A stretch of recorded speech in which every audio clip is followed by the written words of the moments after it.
Welcome everyone to our first Arts and Design Friday talk.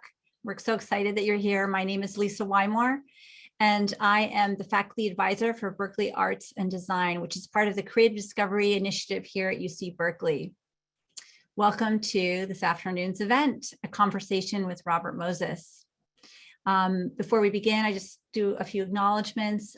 This Friday speaker series, we used to do it on Mondays, is supported by the Office of Berkeley Arts and Design, which connects and fortifies creative departments and units throughout the Berkeley campus. Funds for these talks are made possible by Berkeley Arts and Design and by generous philanthropic donations. Unique to the speaker series is the connection it has to a course called Humanities 20.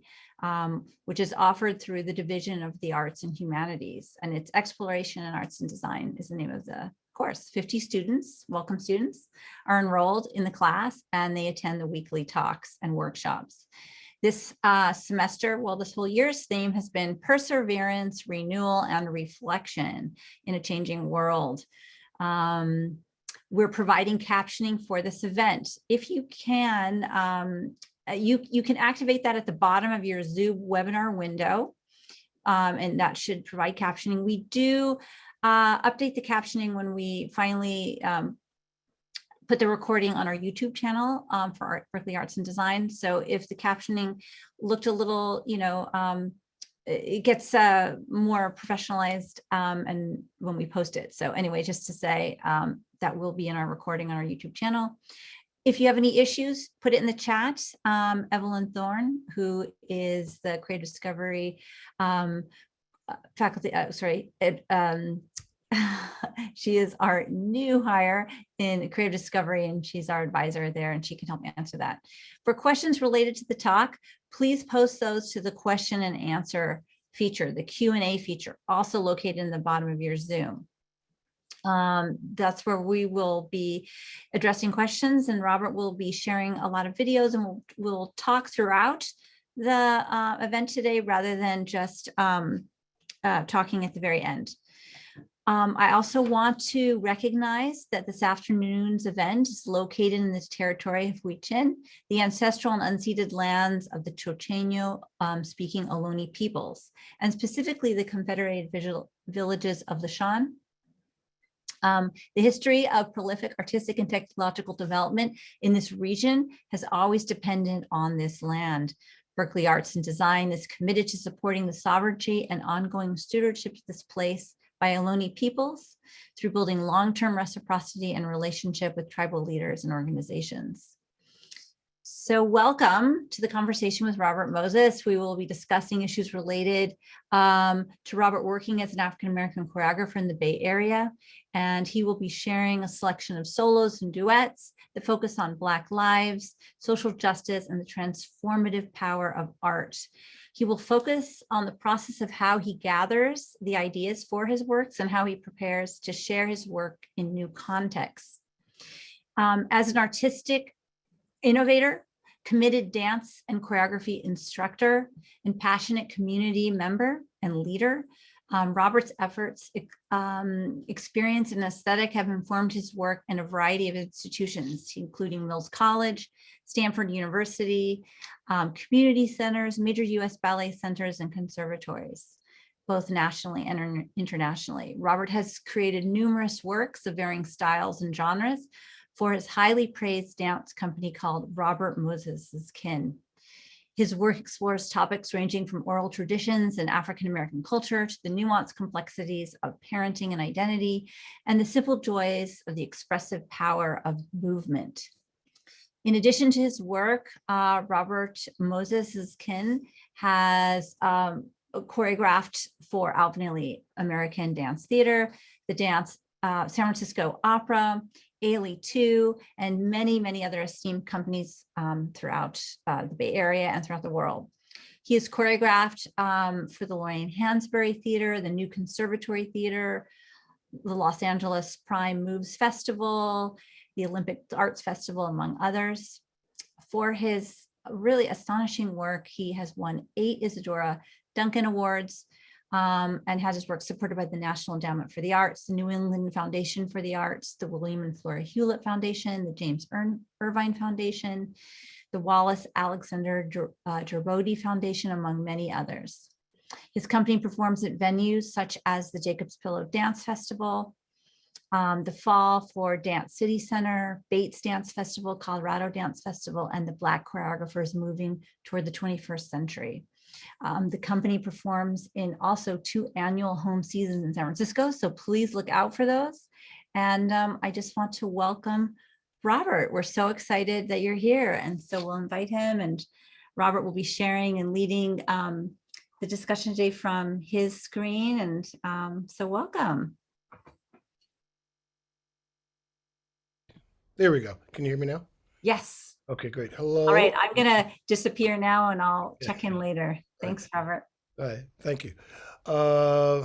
Thank you, Lisa, for that. And I'm really glad to be here to speak with you all a little bit about my work, about the way that I work, about issues of being an artist, being an African American artist, and about working in the current climate, both COVID and politically. But before we get into all that, I should give you just a little bit of my background. I think Lisa gave you some. I, like a lot of men, didn't start dancing in this way until fairly late, which at that point was 17 or 18, and I went to a dance class I went to a football class, actually an archery class at my high school. And in the archery class, as you might expect, some of the high schoolers were not acting the way that they might that might be in the best interest of everyone, and began to shoot arrows into the backyards of people who lived behind the school. So they canceled that class. They canceled the archery class, and the options were football, volleyball, and dance. And at that point, I was probably 128 pounds, and I thought, I'm not going to do football because I'm not going to give you an excuse to hit me. Was not interested in volleyball, had never really done it, wasn't interested in volleyball, so then began to dance in this way. And that from there, I went to a community college, Orange Coast College, and then graduated from Cal State University in Long Beach. Danced with a number of companies before starting my company. And one of the questions that I often get from people is, why did you stop dancing for other folks? At that point, I had danced for Disney and here, ODC, San Francisco, and in New York, I had worked for Twyla Tharp and American Ballet Theater. And one of the questions was, why did you stop dancing for other people? And my answer to that is always that 2 things. I wasn't able to, at a point, give full value to someone else's vision because I had begun to really need to express my own ideas. And then there came a point where I didn't want someone just telling me what to do with my body. As a dancer, you're in the position of someone sort of moving your body around, and I found at a point that really had not begun to work for me. But then also, there's this issue of language and who you are and where you come from and what it is that you want to say, which is one of the main issues that I'd like to address today. The idea of vocabulary and what it is that you say to whom and when. So I began to need to sort of speak with my own voice, having had a lot of experience working through other folks' voices. And the hard thing to do in the beginning is to begin to shed someone else's notions, even if you intellectually understand that you're in a place and you need to be in another place. You might want to shift, but not be able to do that as quickly and physically as you intend. And so with that in mind, I'm going to show you one of the older pieces that I'll show you. Everything else will be an adjusted piece. But I'm going to show you an older piece called Biography of Baldwin that deals with a lot of what I was just sort of mentioning to you about our relationship to our work, our relationship to our own voice, and our relationship to how others perceive our voice, our culture, and how we should share that. After that, I'm going to share a couple of other smaller videos that have to do with, as I see it, African American culture and um, ways of seeing that culture. And those are from a program that we developed during COVID called Short Stories. And I'll talk a little more about that when we come back. The first video I'm going to show you is about 10 minutes long. This is about a 4-minute, intro to this, and then about 4 or 5 minutes of the first section of the work. Then we're going to come back. I'll talk a little bit about it, and then I'm going to ask for questions. So if you'll bear with me, I have to first find the video, open the link, get it to the right place as I'm vamping here, talking and making sure we're in the right place. Enjoy the show. The rhythm. Here we go. Here we go. One moment, please. Here we go. All right. So I'm now going to share my screen. It's always a little awkward on Zoom. Here we go. I'm going to blow that up. And I'll see you in just about 10 minutes.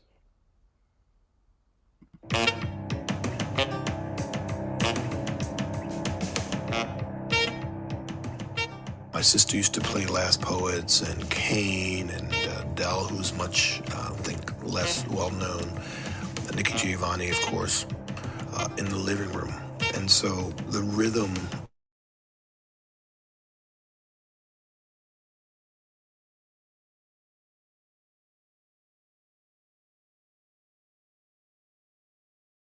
of a huge fan of Baldwin and Hughes and Hansberry, and wanted to work not only with the diversity of what we're talking about in that period of time, but the interplay of their ideas, the difference in their speaking patterns and tones. And I did begin by using a Umar bin Hassan track to find a unifying rhythm for this, and that track is, of course, not a part of this, but that dropped away very early, so the work was really attached to the speeches and the patterns in the interview. It is a piece. It is that accompanies ideas, that drives a notion. It's the kind of thing that once you hear it, your mind doesn't stop going. And by the way, the entire interview was well over an hour, and I had to edit it down for conciseness in order to fit onto stage. But the ideas that are running through this work are much larger than any single dance. When things started, I was rereading Baldwin, since I've been a huge fan of his forever, and started looking at interviews and listening to tapes of what he was saying, what he had to say in that moment, and was just floored by the amount of courage and outspokenness that he carried with him throughout his life. And I came across this tape recording and was still in that sort of research period of looking into Baldwin's life. And so when I made it, initially it was a biography of Baldwin, but when I looked at it on stage and I listened to it again with other eyes and other ears, I realized it's really about being an artist. It's really about being an artist of a particular time, an artist of this time, that the conversation reaches across the years, and that it's really a biography of Black artists, African American artists, even me in a way, with that last comment that I chose at the end there about not necessarily knowing that the artist always understands what the artist is doing. Regarding the pattern was just an idea that I had because of a significant partner that Baldwin had in his life, and so the L shape, we call them L1 and L2, were just a nod to a larger view of his life, not just his being an artist or his being a black artist or his being a civil rights spokesperson or civil rights leader, but being a human being, and that there's always something else. There's another part of us that's influencing or touching on or that we're reflecting on. And so the patterns started off in that way as a reference to, even though they're not really L's, they're really two right angles. That's how we were thinking about them when we brought those shapes in, that the shapes are reconfigured and the movement within those reconfigured shapes adjust as the relationships shift.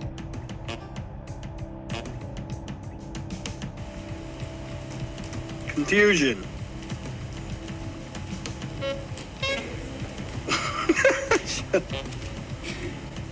When you're working in this way and you're trying to pull something that's in your mind out and to share it with the other artists that are in the room, it's very important that they be open and willing to share and take chances. And I've been very fortunate over the years to work with so many performing artists, dancers, creative folks that are just that, sharing, giving, wonderful people. And the folks you see here now performing this work today and the artists that were in the room when I was creating the work are central to making it possible for me to find the space to be creative enough to move an idea forward. So they are integral to the work in that way.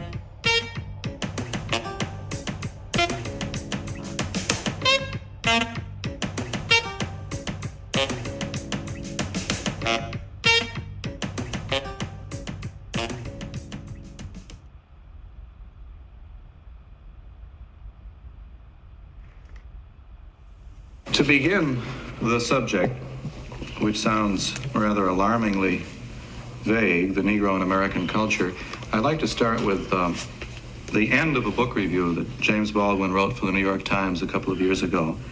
The review was on poems of Langston Hughes. And you concluded by saying he is not the first American Negro to find the war between his social and artistic responsibilities all but irreconcilable. To what extent do you find this true in your own writing, in terms of the self-consciousness of being a Negro and a writer, the polarity, if it exists?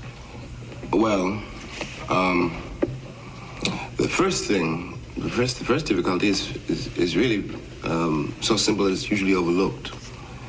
To be a Negro in this country, and to be relatively conscious, is to be in a state of rage, almost all of the time.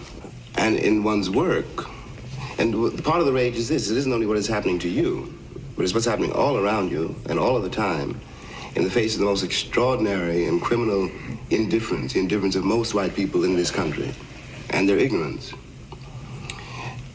Now, since this is so, it's a great temptation to simplify the issues under the illusion that if you simplify them enough, people will recognize them. Mm-hmm. I think this illusion is very dangerous because, in fact, it isn't the way it works. A complex thing can't be made simple.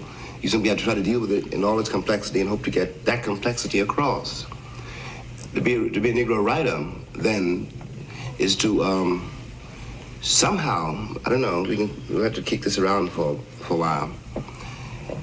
In the same way that you have to not knock down the elevator man and the doorman. At some point you have to decide that you can't spend the rest of your life cursing out everybody, who gets in your way. And some other level, as a writer, you have to decide that what is really important is not that these people are Negroes, but that these people are people, and that the suffering of any person is really universal. And if you can ever reach this level, if you can create a person and make other people feel what this person feels, then it seems to me one has gone much further, obviously, not only artistically but socially, than the ordinary old-fashioned protest way. And I talked about Langston not being the first poet to find these responsibilities all but irreconcilable. He's not, and he won't be the last, because it also demands a great deal of time to write. It demands a great deal of stepping out of a social situation in order to deal with it. Mm-hmm. And all the time you're out of it, you can't help feeling but a little guilty that you are not as it were, on the firing line, or out there sort of tearing down the slums and doing all these things, which in fact other people can do better than you, because it is still terribly true that a writer is very rare. Is that beginning?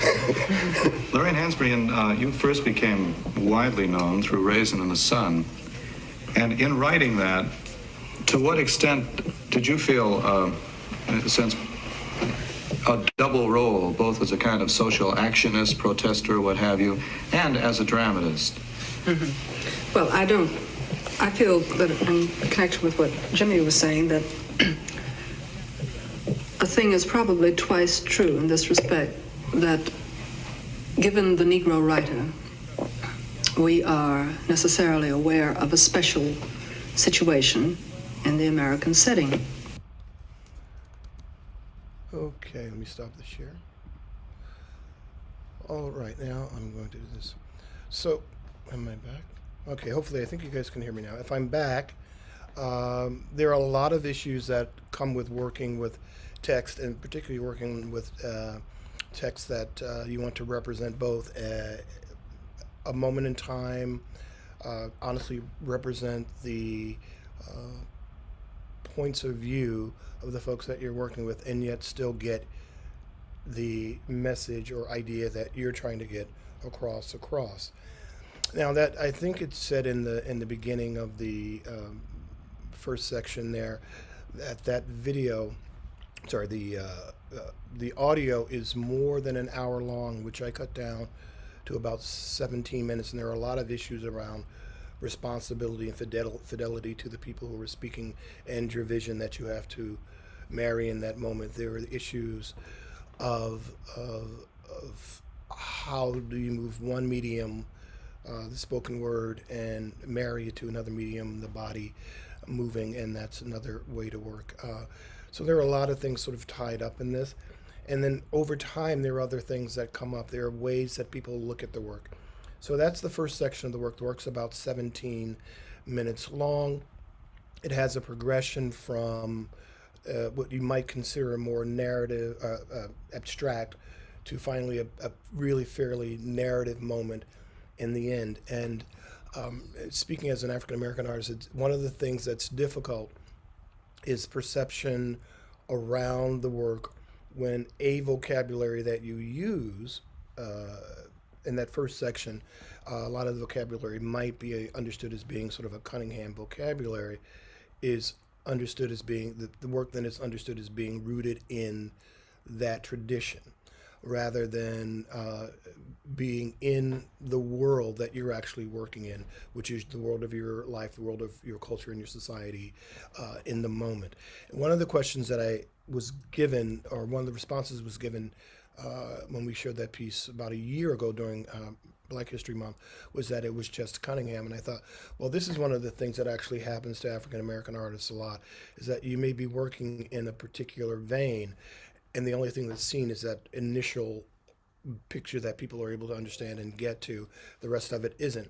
The relationship of the text to the sound, excuse me, to the text to the movement over time, with a comment like that, is not recognized. That it goes from being, in some ways, it's not for me, but in some ways I can understand how people might think there's a affected relationship in the beginning, and then moving through to the end. But if you stay with it both intellectually and emotionally, there's a way of the work moves from that sort of technical aspect physically to something that is much more evocative later. And the evocative part of it really attaches itself to the notion of the artist in a way that the first part doesn't. The first part, in my mind, attaches itself to the rational, reasonable, organized manner in which an artist at that point had to be able to present themselves in order to be accepted in a way that would make that would allow the work to possibly live. And I know that personally for myself, that there's an issue of sort of talking to people about the work when you're trying to avoid putting yourself in a corner, as is understood by the relationship of someone to you as either a male, African American male, a person of a certain age, or whatever it might be, and that their relationship to your world is primarily in relationship to the first thing that they come in contact with, which is often the way you look. So, with that said, I'm pretty sure that I didn't speak completely to everything I wanted to say about that. But with that said, I wanted to see if Lisa wanted to drop. Yeah, I wanted to invite people, and we're going to do this slightly differently rather than a Q&A at the end. If people wanted to pose questions to the Q&A section of down at the bottom of your Zoom webinar, we can talk to Robert about this portion of the presentation and then talk about each video as they come up. And I have a question to get us started, and then maybe people will add into the Q&A. But you speak of people reading that piece as a Cunningham piece, but it's very much having known your work for many years and seen you, and actually I used to take classes with you at ODC back in the day. It was so fun too to see Bliss in there and Todd, and wow, it's really wonderful. Thanks for sharing that is another issue, the issue of whether or not how you represent the work. So since we're trying to change the issue of representation in the arts for African Americans, that I'm doing a piece and I've got 3 outspoken artists that are African American, but the majority of the cast in that moment was not. And so there are a lot of issues and conversation around that kind of thing as well. Yeah. Well, my questions, I met several questions, that incredible company you have, and you're working with such specific material that really meant so much to you with that conversation with James Baldwin and Lorraine Hansberry. And how did you work and process with that group of people, with that, using the language for the cadence, for how you were phrasing the movement? I mean, I think how did that process look for you? We did just that. And as I said in the beginning of the edited portion there, with the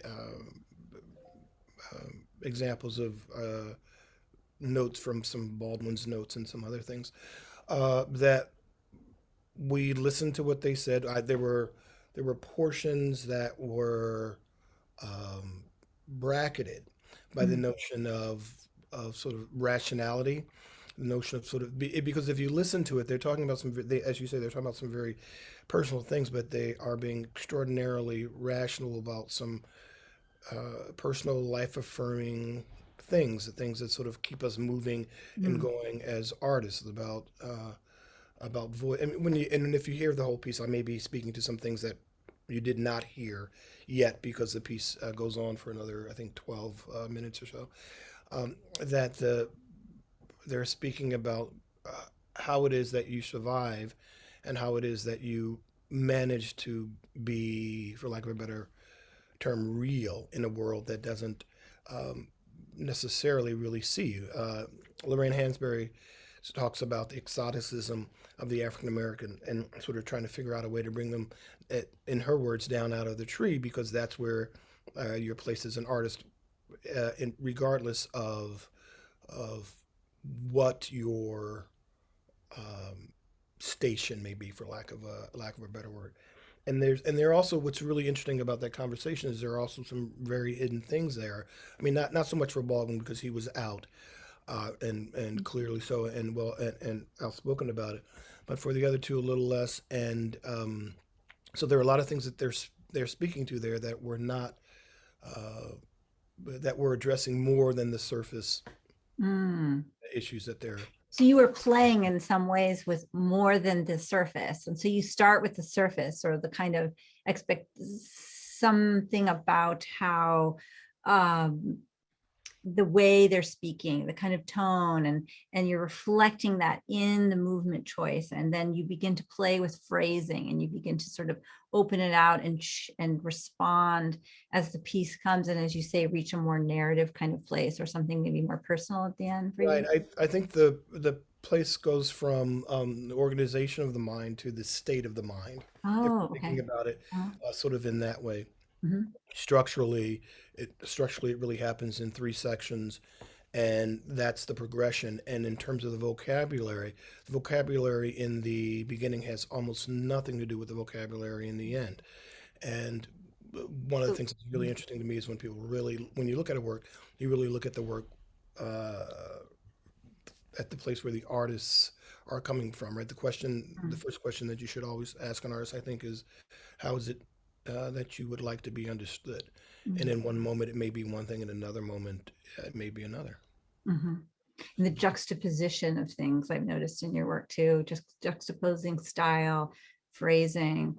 Um, yeah, you have Right, such a, and yeah. that's a great question, because at one point, and I'm sorry, I don't want to, I'm going to take some questions, but at one point, before everyone was sort of doing everything all the time, every time, when you decided to, and I'm not the only one, but when the mixed vocabulary really began to Mm, be used, that idea sort of, if something juxtaposed against something else, that would take precedence over the importance of meaning in a work. And I think we've finally gotten past that. That we've gotten to a place where we can finally accept that you use appropriate movement for appropriate communication, which of course, again, in its own way, becomes an issue, because depending on what you're using, there'll be issues around appropriation and who's doing what with when and why.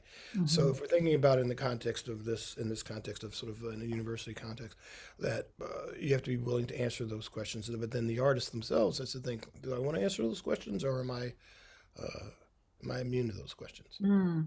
Do you think about when you're going into that studio, you bring in, maybe you could talk to as well, this would be really interesting, I think, for people to hear, especially the students in the Humanities 20 class, what your training was, and how a lot of dancers who become choreographers bring into that studio, that space, that making space, kind of our embodied knowledges and our, things we've learned, both from our cultural experiences or familiar experiences, but also from what we've learned in the studio.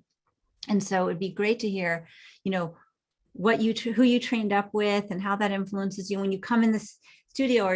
How do you let those voices in? And then you're also meeting the dancers who are bringing in their own kind of histories and embodied knowledge into the space. And that, you're so masterful at Well, organizing those into such unique phrasing. So maybe well, speak about some of your history too as you Well, address. you're going to make me talk about my family a little bit there, and Okay. initially I will say that, I think, like a lot of folks, my first dancing really was uh, outside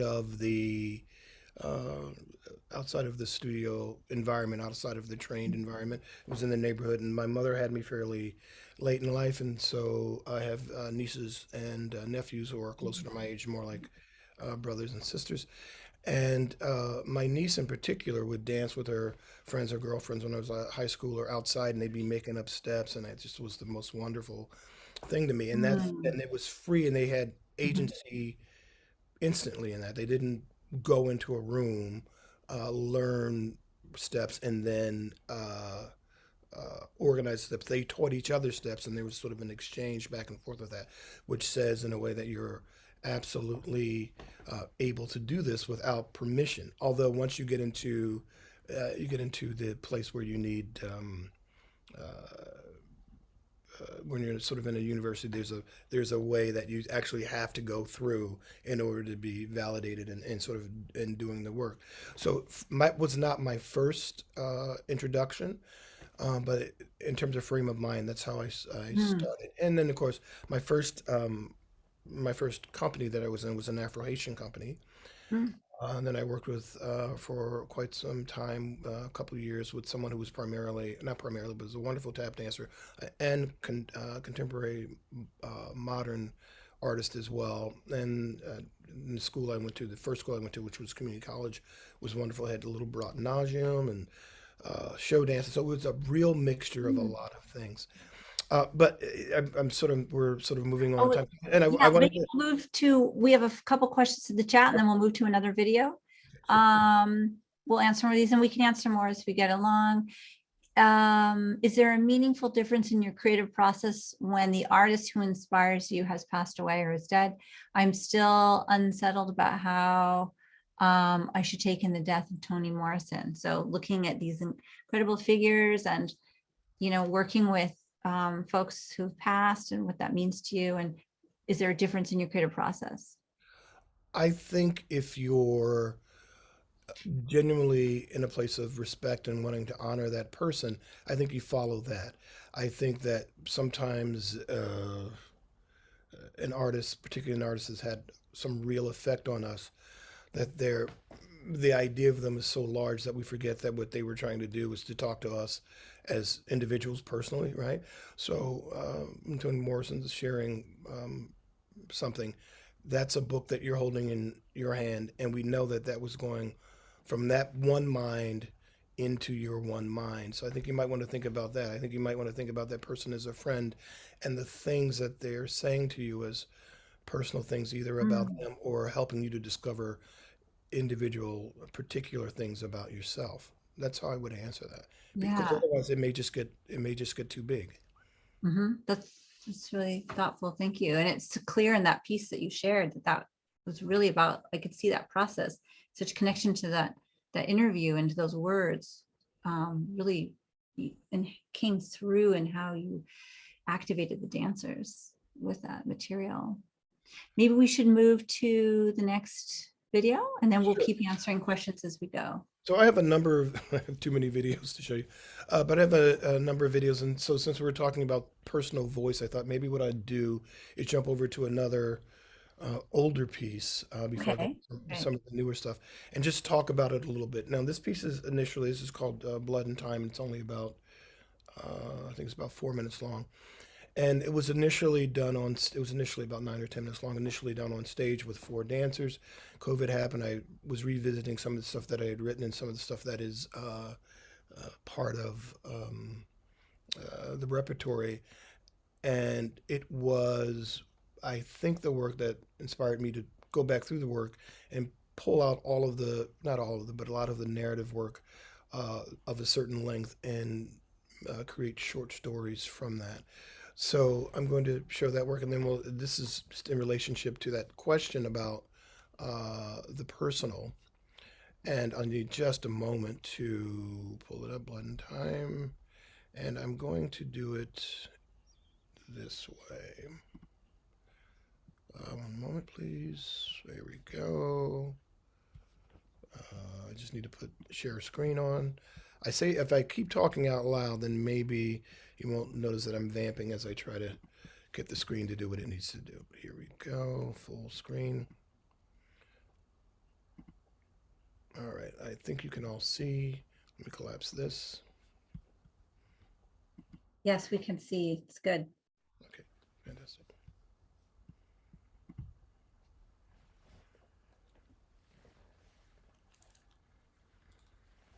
Four children, and I never heard my mother say my father ever had a job. She never said he didn't, but in the vacuum of what was daddy like, some silences are enormous. This is what I know. He was a good dancer. He liked to play baseball, and when I was born, he said, God, if my boy lives, I will never take another drink. My uncles thought he was a good guy. My grandmother did not like him. My grandmother did not like my mother. My mother was far too dark for my grandmother. And he died of complications from alcoholism in the home of a woman whose name I never learned. With this information, I fill in the blanks of 6 lives. My mother, father, 3 sisters, and myself. Although Brenda is dead.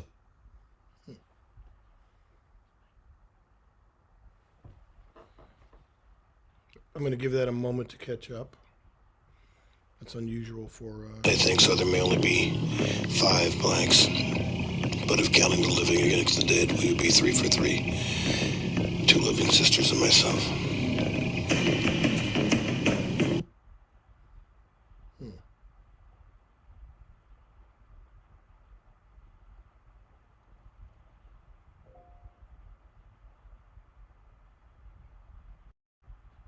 I know this is strange, but there is a vague thought of the man who married my mother. The thought is in light, so on the dark side of the wire, the thought is hard, dark, rough, and caring. The thought is that when I was a child, he would visit me after his death.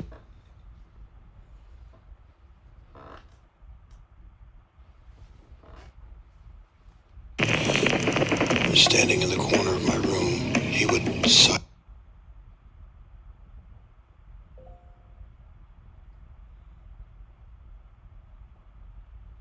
I'm going to give this one more shot. This doesn't usually happen. Robert, have you optimized for video in your sharing settings? I've not. If I you- only add the weight of his presence to the night. There's a deep fear of who he is. Although I know he's no longer in the corner. The fear on my part is about becoming someone I don't or didn't know on his part. I think the fear is of his continued failure through his son. He died when I was 3 or 4, and my uncles all said, Bobby looks just like Bob. Ethel Mae Marshall was a small, plump woman with a gap between her 2 front teeth and a smile that would force her smile to stay just a moment longer than you thought it should. Her optimism was always in place. One of the things I loved most about my mother was that she would make up cuss words. She favored the word shit with a small animal or insect name as a prefix. A lie was often referred to as beaver shit or rat shit, or if a lie was particularly transparent, fly shit. Often my uncles would visit, and my uncles and my mother would sit in the back and entertain me with their creative use of language. One of the things that gave me the most pleasure during these times was the sound of my mother's voice when our brothers were over. I think that's the purest sound I've ever heard. I once taped a conversation between my mother, sister, and I without telling them. I played it back for them. I think we laughed and talked about it. I thought to keep the tape. I may have even put it somewhere safe. I've lost it now. I no longer have my mother's voice in my life. Okay. All right.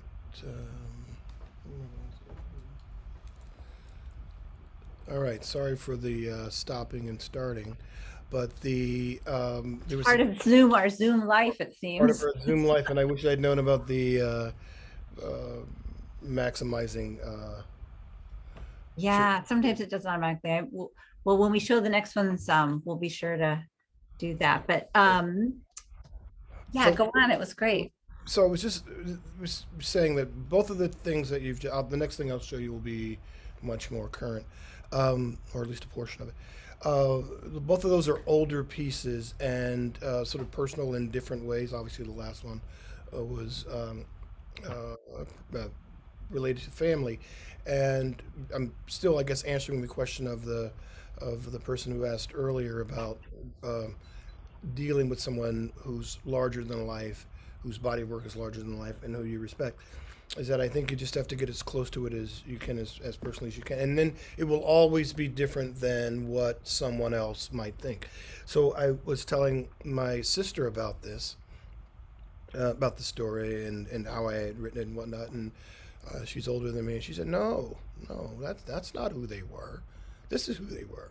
And this is my sister, and so you're always going to have a different idea of what it is, or someone's going to have a different idea about how it is. You might say what it is you might need to say. In terms of sort of putting something down that's personal like that, you want to, at least for me, I just put it down. And then I did the best I could with it, and then I just left it alone. And then just try to have the nerve to just sort of throw it up, and it is what it is, and that actually helps sort of getting some things out. So just want to see if there's any questions around that. Yeah, I just wanted to comment too and say there's such an interesting parallel that you showed those two together around, again, you mentioned the cadence, the rhythm of the voice, that really had resonance with you in that beautiful piece you just shared about your family. And then also with the interview, the notion of the recording of the voice, really inspiring or initiating those pieces, I thought was very, really interesting to see that parallel. Well, yeah, I think one of the things you, as an artist, you don't want to walk away from is whatever that thing was in the beginning of your life that had an impact on you. So in the beginning of the Baldwin um, video, I mentioned that my sister used to listen to the Last Poets and Nikki Giovanni and Dell. There's another Dell later, but any of these folks from the '70s, Gil Scott Heron and all these folks from the '70s, and their voices were important, and their voices held the culture, and their voices held the idea of where you were in the moment. So that's always, the voice has always been music to me. It's always had a certain kind of rhythm, and I know that now that's not a new thing, and it wasn't a new thing then. But when you're talking about concert dance, it's still something that we're not quite as comfortable with as we might be. There are people who work with it in different ways. I mean, who work with the voice in wonderful ways, like Joe's on your faculty there and does brilliant things with it. That this is all, these are all things that we can come at from different places and different perspectives. Okay, we have some questions in the Q&A, several of them that relate, I think, to what you've just shown here. Some people say that art expression is a form of freedom. What do you find most liberating in your work? And then we have another one too here. Do you want to go with that one first, and then I'll. Well, yeah, I don't know if I use the word liberation in the work, but but there is something freeing about shedding something, or removing something, or extricating, Mm, excising mhm, something that needs to be, or that you want to be, and that's different than sharing. So I think you want to think about the frame of mind that you're in when you're doing the work that you're doing, and sharing's in a different frame of mind than I need to unburden, or I need to tell you what's going on in a way that speaks in support of something. So it's words are important, and the word that you use to talk about the way in which you are uh, opening yourself to share with someone else, or to unburden, or to speak to something, those are important. So it's not only unburdening, mm, if that mhm. makes sense. And then related, were you ever scared between sharing Yes. something so Yes. personal or Yes. entrusting it to dancers who portray Yes. story experiences ideas? Yes. Yeah.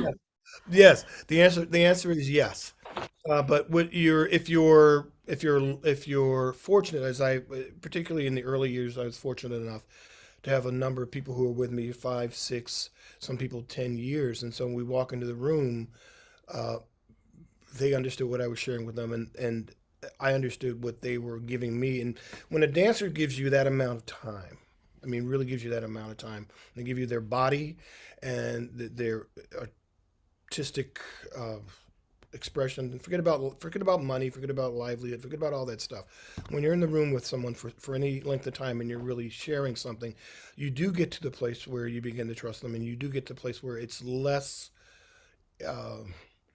it's less scary to share some things. But sometimes something is always going to be a problem, even if you've been in the room with someone for 10 years. Mhm. Um, yeah, and then picking up again on that in the Q&A here, how did you start that company? How do you find those people? What's that process for you? Excuse me. Uh, well, things have changing a little bit now, but I used to be in a place where I wouldn't work with someone unless I knew them in some way. I mean, I did have auditions, but auditions were the worst, worst, worst way Hmm. of figuring out whether or not you could work with someone, because anyone, it's like being good at being good at a job interview or making a certain meal, right? The audition, anybody can stand in the room for 2 hours and show you their best self in a situation where they don't necessarily need to relate to anybody over any extended period of time.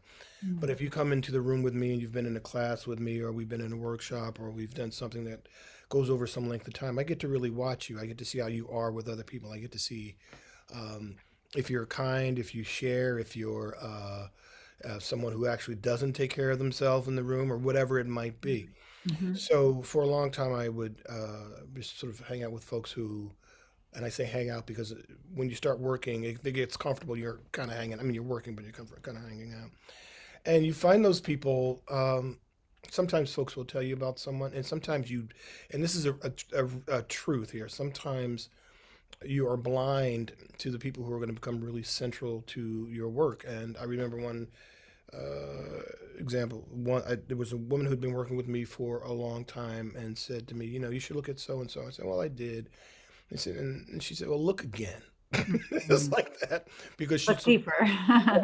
but deeper. And I think she understood what it was that I need to see. And I saw that in this other person. That person wound up working with us for like 9 or 10 years as well, and became really central to the work. I just hadn't been able to see what was really especially unique about that person was like a glance. So Mm. it takes more than a glance. Mhm.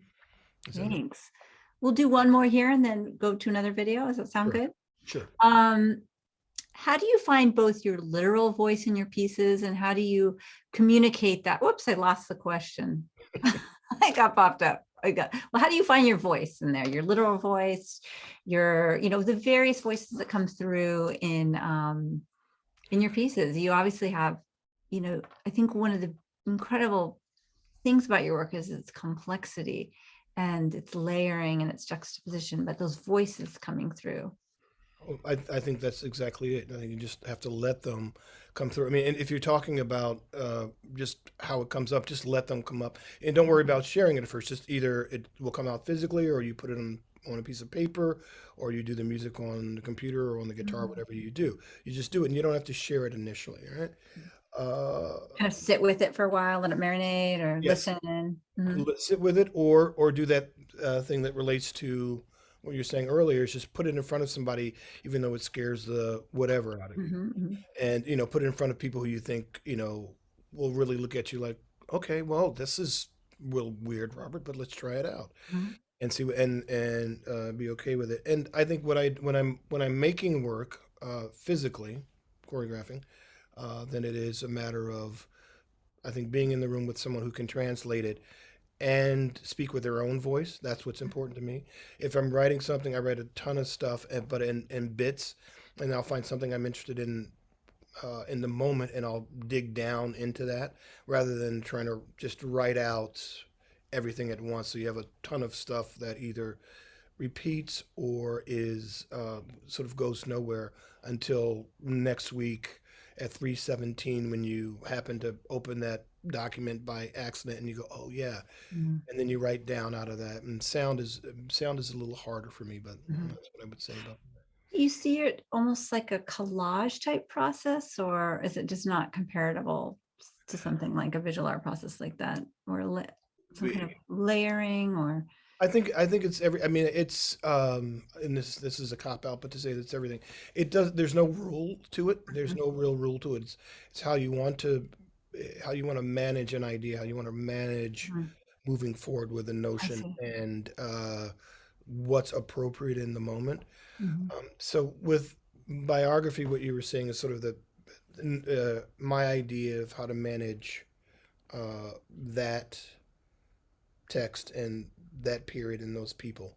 With Blood and Time, it's my text, my experience, and uh,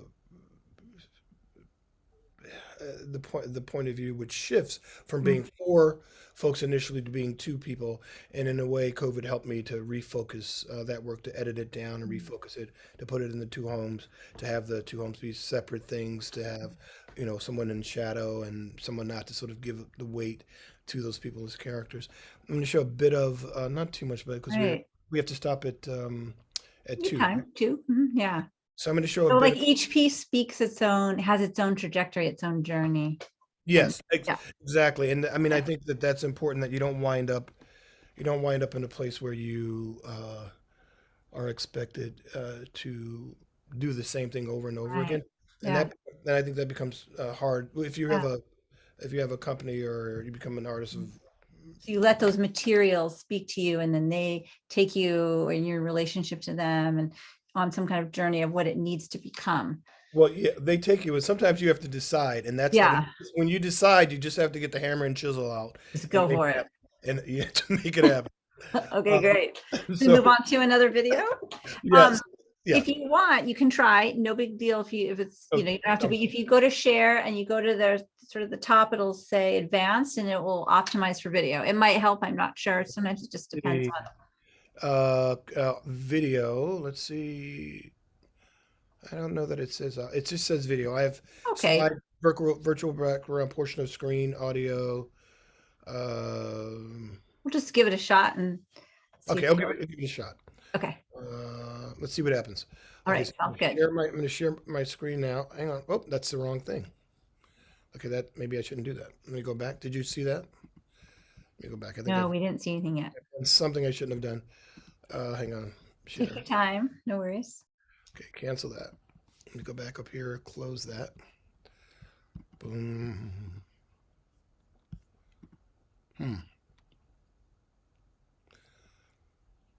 Let's see. No, I've now done something that will not allow me to do. So hang on a second. Let's see if I can fix this. Are you all still there? Because Yes, all's good. The other option too, if you wanted, is for Evelyn. If you tell her the video you want, she could. Evelyn, do you have Solace? One moment. Let me find Okay. that. Let's see if I can fix this. I'll go. Oh, no, 1 second. You know, Zoom. It's not a Zoom meeting unless you do. Yes. Is it the soft solace of a slightly? Yes, I think I have it. Hang on a second. Okay. All right. Now, hopefully, I will not freeze. If I freeze, I'm going to ask you to start it over again. All right. Well, we've got a backup plan, so we're good. All right, here we go. Open link, and we should be good. Here we go. Perfect.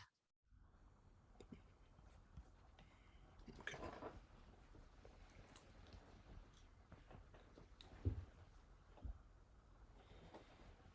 There is dirt, dross, and mire and sand, and there are trick bags and trapdoors and painted corners, and none of those are here escaped. And there are ghosts, and those ghosts pull you into or drop you through or box you in, and they cannot be escaped. And there are realizations waiting for you, and having realized again that it's been done again, there comes again an understanding of in what new way another of your lives has been taken, with what new eccentric prison, where there is an understanding of how that new death has been clarified, of how respect and dignity is in some inexcusable way placed outside the appropriate grammar of this place. Think about it how you will, but disciplining the figment seen haunting the streets from an armchair of experience, real or imagined, merely requires waiting out another spasm of riot porn. Even then, the figments press, or rather, they pour into you. They get caught in you, damming up as if they were a cache of ill temper stored by undisciplined, ungrateful, unwilling underachievers. So I was looking for a guiding metaphor and thought I need more than one. I need few words able to travel the significances of the particular that result in the acknowledgement of acquisition. I think warm ghosts. I need guided clarity. Ghosts that walk this world fill bodies that have been sucked dry. There's nothing metaphoric about the repatriation of the dead into the body or into the what's to come. They go about the work of memory. They cannot be devoured with a sip. Suck it. There will always be more life. Inclined toward the old knowledge, new spirits are brought back. I was drained or not fast enough or dismissive or so outraged or it was the wrong place and time. I let it pass. That starts when tired in public, when I break rule number whatever through whichever in the black man's digest of don't up that with which you fuck. The first rule of which is never get tired in public. Rule number 2 is be an example, not the next martyr. I up-fucked in the worst way. I got tired, lost track of myself, and why, when under fire, a dodge is better than a weave, to what end I swung and slung shit, and why I might go down for it. All that got twisted up and what I lost with loose remembrance. Reopened hydrants, chalk on the street, brown legs and shredded shorts, stoop sitting. People watching as meditation. When I think about what I have lost in that context, I up-fucked. And I think, how would you, the unfounded, be qualified to determine the quality or scope of the injury as I bled? And it came to me that I might as well, rather than playing along, watch the children play in traffic with their parents. And I came back to myself and thought, good Lord, am I really doing this again? Am I really going to chase down and terrorize every impulse that pushes against my heart? Why, when I know charm in the sway of rage way, we've sorted skin and found it wanting sort of way, and I step away from myself, and I think. This is how to make time to think. Break yourself into pieces, scatter them, label them anything other than a name. Toss to others and their offspring in the road so they might stand and describe you. And I think this is how you dodge. This is how you come to recognize yourself in the bits and that chip on your shoulder and what's left of you there on yours and others. And then I come to myself and think there has to be more to than avoiding danger than navigation, more than an understanding of how to parse and share a nutted anger at grown people playing in traffic. In that moment when the largest organ, my skin, is glanced and silenced in the same moment. But that's hard to consider when walking into a room is like playing in traffic.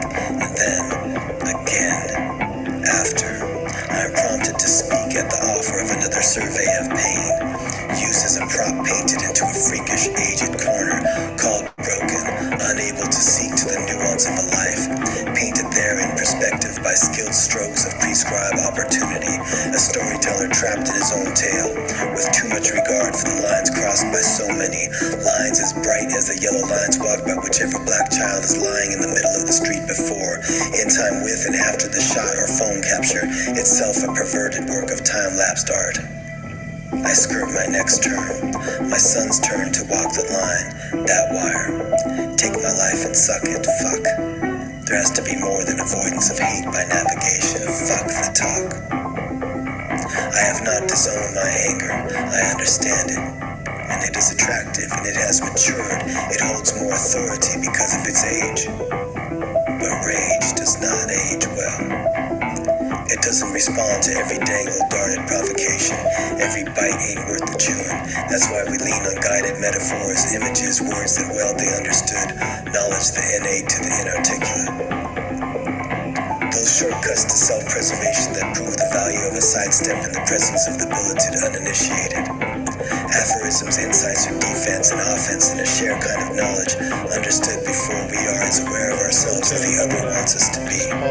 The insights are how we get the more before we get it, or gotten by it. Whether it is disdain, dismissal, or a life of peonage sharecropping in your mind. As a favor is comprehension. We are incidentally accurate case studies, applicable only in the moment we arrive at non. There we go. All right. And I think we're back now. Okay. Yeah. Okay. Wow. Okay. Such a beautiful piece. Thank you. Wow. Let's see. Provocative. For some reason, I'm getting something. I'm trying to start my video, but for some reason, I'm getting a. Oh, there we go. Oh, there we are. Okay. So that piece kind of pulls together a lot of the threads that we've been looking at. That's not the most recent, but we did that about 6 months ago. In the text and the music, are mine. The design is the visual design, something I discussed with the collaborator, and the hanging devices are the set pieces. So that sort of pulls together a number of those things, and when we're talking about the writing of it, that piece came together in the way that I was saying that I usually do things, which is to have portions of something and then do drop downs on them and then find out where they relate or they might associate with themselves. A lot of it had to do with all the events around uh, black men and women losing their lives. And so that first part of that piece really sort of deals with that, deals with fear around welfare of your children and sort of being in a world that's unwelcoming. And that's sort of where that starts. There's a lot to it. Yeah, we have some questions in the Q&A. Would you like to move there or Sure. continue responding? Okay. I think this one really relates to this piece about what are the strengths of how moving, intermingling, juxtaposing of mediums communicates your ideas. In what ways might it pose obstacles technically and conceptually? That's Uh, from Emmy, thanks. I'm sorry, say again? Oh, that was just from Emmy, Okay. person in the chat. Okay, I would say that all the strengths can be the pitfalls. That's it right there. If you're working with mixed mediums, it's exactly that. What's the strength of something in the moment? Is it going to take over? Is it going to balance out? When it does take over, should it have taken over? Does it erase everything else when it does?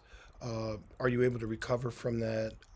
You have to sort of ask yourself a question in each moment about the life of the work that you're creating. Robert, is there a way that the poetry of your words, the layers of these images, and then how, the editing and composing of it, do you have another practice in your life that sort of informs you in the studio, or is it just the practice of doing your craft that you've gotten to this place of such, exquisite layering that's going on? Well, I thank you for saying that, first of all. Uh, I think it's the practice of the art, but it's also Mhm. the practice of I've done a lot of collaboration over the years. It's Mm, also the mhm. practice of sort of figuring out how to talk to the people you're working with, and then also how to allow the elements, as I guess Amy's question was, how to allow the elements to speak with and to and for each other, so that Mhm. sometimes something may disappear, but it doesn't mean it's the end of something. It doesn't mean the absence of the thing that's not there does not mean that it isn't anymore. Right. So like the edits or the things that were there remain kind of with you in the space or It- informing it, but I might want not. to, I want to, I just want to be clear. I didn't edit. I did the script for it, but the No, but edit. I mean, obviously the compositional editing that you do, Yes. Yeah. it's clear um, that the craft of what you've done in there is so, you just have just a clarity to how you make choices in your choreography that's just really exquisitely unique. Thank you. And I think it's important to fight for you. I mean, I do know, and this is we go off on a tangent here, but one of my things is one of the things that I have a hard time with is when an artist works for however long on something and then says, get from it what you will. And you're going to get from it what you will. There's always that. Like I said, with my sister and I, we had coming from different places, but we have to be able to agree that those two people are our parents. And so I, I have to have some authority in the relationship to what I'm putting forward. So I think the work is in trying to be clear about something without taking away your freedom. this is a great question to follow up with that. It's about is your creative process influenced by your expectations about an audience, trying to get across to or affect the audience in a particular way? Or when you're creating, is your attention focused more on the material without concern for how it's I'm going to received? ask you two things because I Yeah. see Jenny. So I want to first that I did not edit it. I was say that Jenny did. No, right. It's a brilliant job on editing that. And then I'm sorry, can you restate that question? Oh, it was just about, do you make the work with the concern of how the audience is going to receive it, or do you just work with the materials at hand and without so much concern for how it will be received? Was the Uh, kind of the gist of that question. what I would say is, if you're struggling for clarity, Mhm.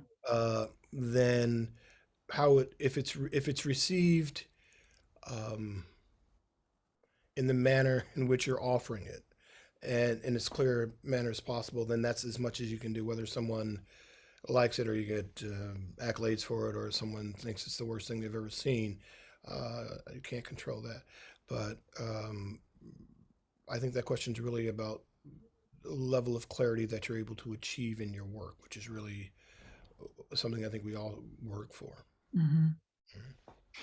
When you have those collaborators in the room with you, are they similar to how you sort of want to work with dancers, that you have to build trust with them, or do you get new collaborators for each project and kind of experiment No, around? Or I think usually depends? what happens. I think usually what happens with the collaborators, the dancers are a different thing. When the dancers come into the room, they are trying to voice um, what it is that you're doing with their bodies, right? So there's Mhm. two voices. It's your voice and their voice is the voice that speaks for you. And that's not a fight. That's consensus. Mhm. We're trying to get to the same place so that we can say the same thing. When you're creating with collaborators, it can be anything. I think the collaborators can be as difficult as, I don't know, like a bad meal, or uh, Right. So you might come in there and kind of clash it out, but be inspired by that tension or something. and so the collaborators are different, and you just have to be able to both put the work in front of the other stuff that's Mm. causing the clash. Mhm. Or I think sometimes just complete agreement is awful, because then you don't test other Mm. things that may work. Although complete agreement feels great in the moment, I guess. Yeah. How did you come up with those wonderful, is it small little chains or ropes or that Oh came yeah, down? those yeah, those are that's well, I'll tell you the there I saw those. You probably, if you guys are in the Bay Area, you probably know about the Makers Fair. So I Mhm. was at the Makers Fair, which I don't know if it's still happening in San Jose. I don't know if it's happened in the last couple of, or no, Santa Clara County, I think. And the Makers Fair is this wonderful event where a lot of makers come and just show what they do.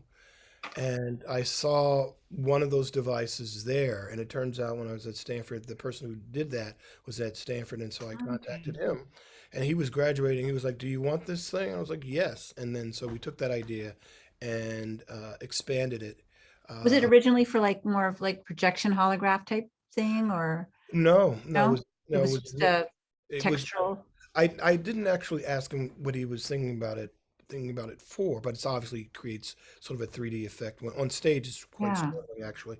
Um, but I think it was just a design project for him, and I didn't Oh, really ask him what yeah. the design. He was trying to get out of there, and he was like, "You want it? You can have it."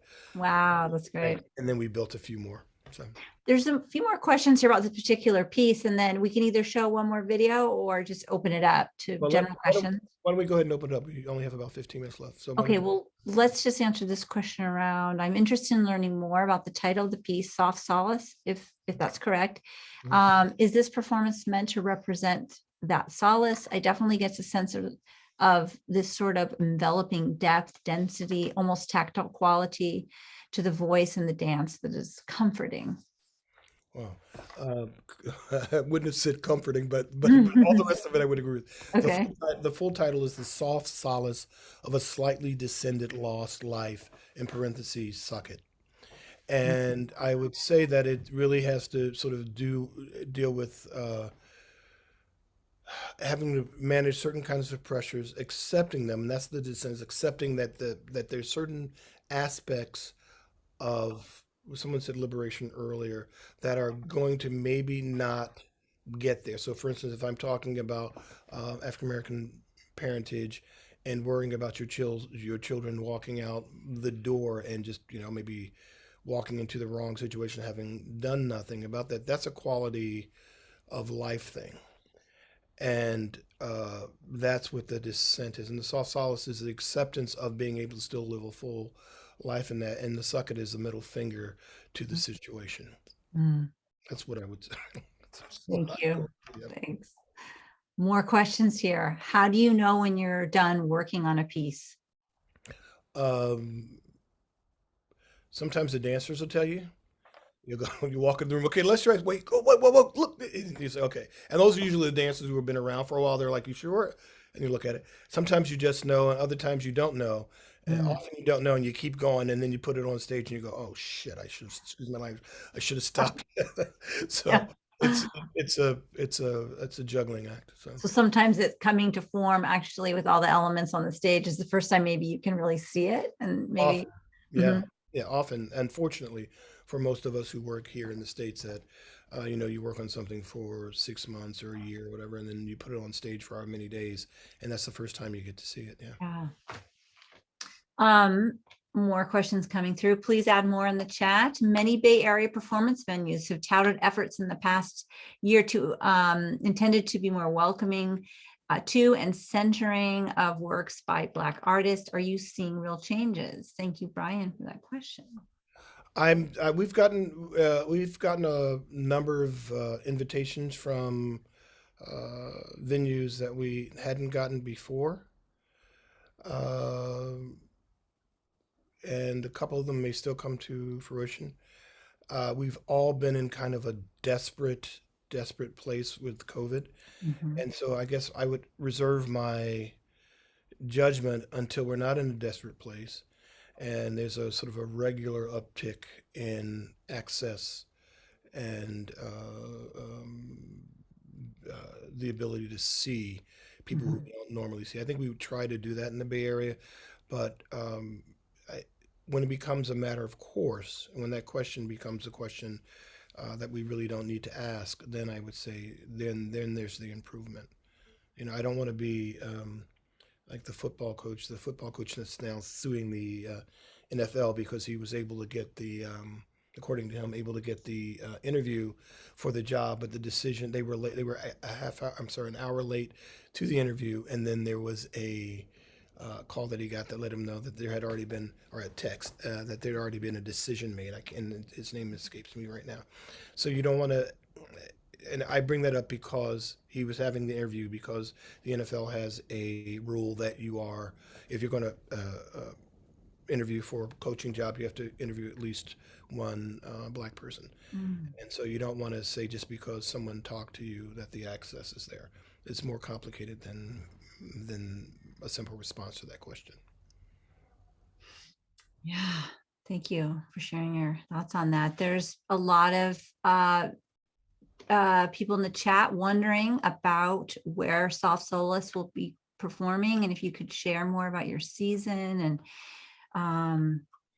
more about your company. There's a fair amount of people here on this event, so we're so glad you're here. Maybe share some more about where we can see your work and what's upcoming for you and things like that. Absolutely. I hope to see you all at the new Presidio Theater in the Presidio National Park over down by the bay, right next to the Disney Museum. It's kind of off to the side, but it's a really beautiful facility that has amazing. It's in an amazing place, and that the dates are April 1st through the 3rd, and I think Elena has just put in the chat a link to. Check the chat. Yeah, I think that's a link to it. Elena's one of the officers. So Elena just put the poster in the chat. So if you click on that and you save that, you'll be able to have the information. We do hope you come because it's a new venue for us, and we'd like to see as many people as possible. Thank you so much, Robert. Before we end, is there final questions in the Q&A that people have or things you want to ask Robert? It's just been so lovely seeing your work, talking with you, sharing your ideas. It's and also personally just have knowing your work for so long now, being in the Bay Area. It's been a real honor getting to talk to you in this way, Robert. And we it was so great. We got to host you. It was several years ago when Carol Moroda was still working the dance program, and you came instead of work. And we hope to do that again, or maybe too. You could just close with what it's like to set work. You're at Stanford, you're at Mills, you've set work all over. For our students here in the space, some of those high points of working with students. maybe encouragement for them to close out our talk today Oh, about no, dance? the encouragement. Inspirational words. I don't know if that's inspirational words, but the encouragement is just to keep Yeah. doing what you're doing. If you're in the middle of it and you know that you're loving it and you want to do it and you want more of it, just keep doing it. You're in a great place. You're at a great school. You're in a great area for people experimenting and trying different things and moving in ways that not everybody moves. You know, we're not the Midwest. We're not the East Coast. We're not Canada or Europe. There are other things going on here. What I love about the Bay Area is that the trends that happen here are the trends that you create rather than something sort of being bowled over by the hot thing in the moment. So there's a lot going on here for you. So I say keep going and try everything within reason. Yeah. Wonderful advice. I love it. And before we wrap up, I'll just do a plug for our next talk, which is going to be not the 11th, but the 18th of February. It's called Visualizing the World 22. It's the fourth year in a row that students and alumni from Berkeley journalism will present documentaries, photography, innovative multimedia projects at a special showcase, which is also curated by BAM PFA, who are our co-hosts of this wonderful series. So I want to thank the Berkeley Art Museum and Pacific Archive for collaborating with us on these talks, and so that we can have fabulous, inspiring, and amazing artists like Robert Moses in our presence. I And just want to answer one Yeah. more question that sort of that's put there. Someone said, "Do you feel your academic / artist career was difficult being a person of color?" At Oh, times, yeah. at times, yes, and that's a more full discussion than we have in the amount of time that we have. But yeah, at times you're not seen, and at times you're seen only in a particular way. So that's a much more particular kind of discussion to sort of have.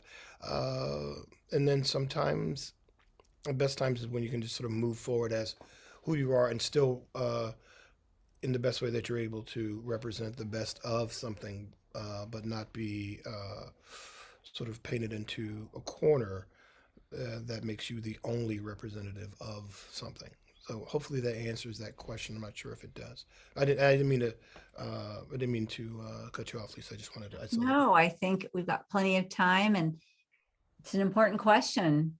It's an important question, and we're so grateful you're here to just through the sharing of your art. And there are so many different artists making work, contemporary dance, more culturally specific dance, but it's just great to see you talk about your art from your perspective, and that's been really important to hear that today.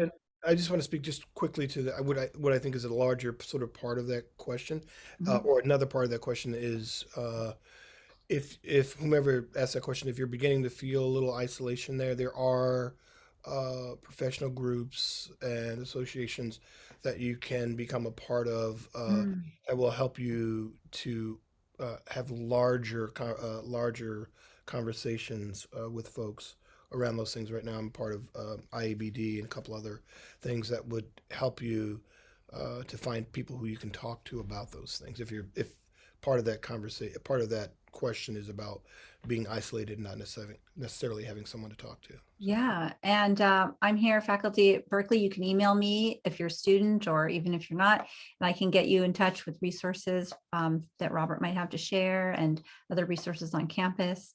If you're a student of color or a person of color making work and art and want to connect in through the Berkeley Arts and Design group, we have student council, we have all kinds of events and things and organizations we can connect you with. So yes, thank you, Robert, for that and sharing that.